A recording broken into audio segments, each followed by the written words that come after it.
In today's video, I'm going to teach you how to use transition effects in PowerPoint. Whether you're a student polishing up a class project or a professional striving to make your presentation shine at the next meeting, understanding how to leverage transition effects can take your PowerPoint skills to the next level.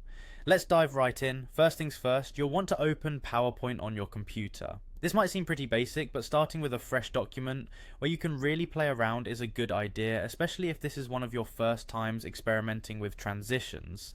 Having your PowerPoint ready will make exploring these effects much smoother. Next, navigate to the PowerPoint presentation you're working on. If it's a new presentation, you might want to add a few slides to test different transitions effectively.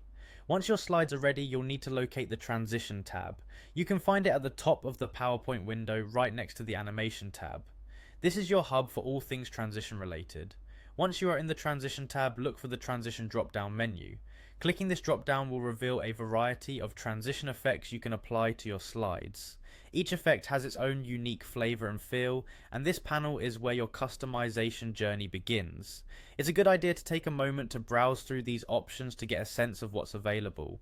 Now it's time to choose your preferred transition. For the sake of this tutorial, let's work with the morph transition. The morph effect is particularly interesting because it creates seamless animated shifts between slides, which can make your presentation appear highly professional and engaging.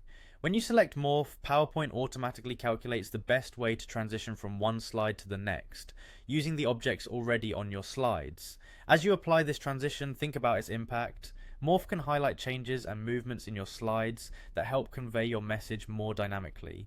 If you're not happy with the results, remember that you can tweak your slides to optimize the morph effect.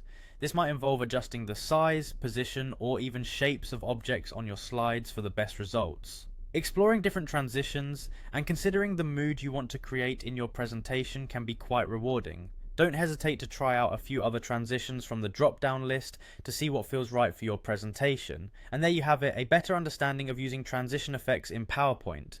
With these steps, you can bring your presentation to life, giving each slide a touch of creativity and professionalism. Stay tuned for more tips and tricks to enhance your PowerPoint presentations, and happy presenting.